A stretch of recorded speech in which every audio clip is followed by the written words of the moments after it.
अख्तरुल ईमान हमारे साथ है। सर, बाढ़ हर साल आती है, हर साल आप लोग हंगामा करते हैं, आज क्यों अपनी बातों को रख रहे हैं और क्या निजात मिलेगा इससे जनता को? देखिए, जब से स्वतंत्रता के बाद अगर किसी क्षेत्र की अनदेखी हुई है तो सीमांचल की हुई है। बाढ़ का अस्थायी निदान तलाश करना सरकार की जिम्मेदारी थी, अब तक लॉलीपॉप का मामला हुआ है। माननीय मुख्यमंत्री जी का कथन रहा है कि राजकोष पर सबसे पहला अधिकार आपदा पीड़ितों को होगा। जो लोग आपदा में बाढ़ का आपदा है और हजारों परिवार वहां पर विस्थापित हो गए हैं, सैकड़ों बस्तियां विलीन हो गई हैं, हजारों हेक्टेयर जमीन पर रेत जमा हो गई है और बिहार सरकार की जो आपदा नियमावली बनी हुई है, उनको कच्चे घर, पक्के घर, मवेशी के बहने पर कितना मुआवजा दिया जाएगा, ये सारा उल्लेख है। लेकिन कहीं से भी लोगों को मुआवजा नहीं दिया जा रहा है। सरकारी कर्मचारी उसकी सुद्धि नहीं ले रहे हैं। हम लोगों ने विभाग को भी दिया है, मंत्री जी को भी लिख के दिया है, आज सदन में अपना विरोध प्रकट कर रहे हैं। अगर सीमांचल के इन समस्याओं का नहीं होगा निदान तो सीमांचल का होगा चक्का जाम।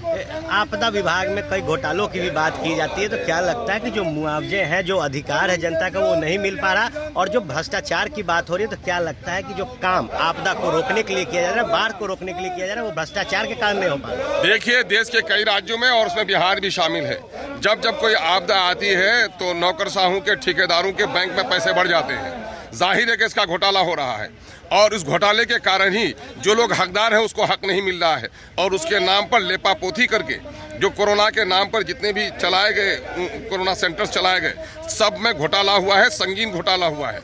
हम सरकार से मांग करते हैं कि इनका जांच हो और जिन आपदा पीड़ितों को पिछले 3 सालों से आज जो सड़क पर रहने पर मजबूर हैं, उनको जो मुआवजा नहीं दिया गया, सरकारी तरफ उनको कुछ सुद्धि नहीं ली गई, विभाग के लोगों ने उसकी खबर नहीं ली, प्रशासन ने उसका कोई हल नहीं किया। ये सारे लोग जो जिम्मेदार हैं, जब तक जिम्मेदारी तय नहीं होगी और गाफिल प्रशासकों को और प्रशासन के लोगों को सजा नहीं मिलेगी, तब तक बिहार की जनता को न्याय नहीं मिल पाएगा। आज आप लोग पांडव एक साथ हैं। बिल्कुल, मजबूत पांडव, मजबूत विपक्ष, आवाज बुलंद होगी तो क्या सुन पाएंगे अंदर बैठे लोग? बिल्कुल सुनाएंगे हम, बिल्कुल सुनना पड़ेगा, सुनने के लिए बाध्य करेंगे। वहाँ की जनता की जो समस्या है, जो नदी का जो कुप्रभाव है, हर साल गांव के गांव कटकर नदी में विलीन हो जाते हैं और विस्थापित परिवारों को पुनर्वास के लिए कोई सरकार ने व्यवस्था नहीं की है, न विस्थापित परिवारों को कोई सहयोग राशि मिला है। इसलिए हम लोग इस आंदोलन को सदन से सड़क तक चलाएंगे और सरकार को बाध्य होना पड़ेगा सुनने के लिए।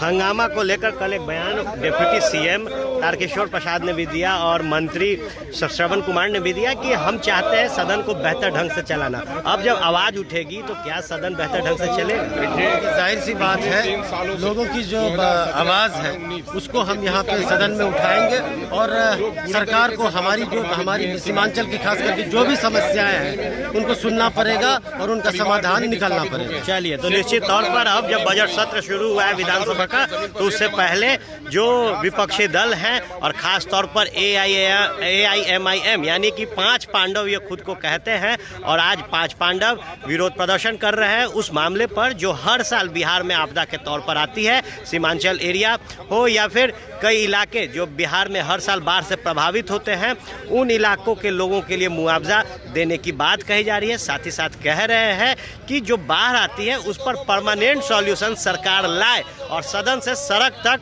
आवाज़ उठाएंगे बुलंदगी से और जो विरोध प्रदर्शन है, जायज़ मांग है, वो करते रहेंगे। आप बने रहे फर्स्ट बिहार झारखंड के साथ। धन्यवाद।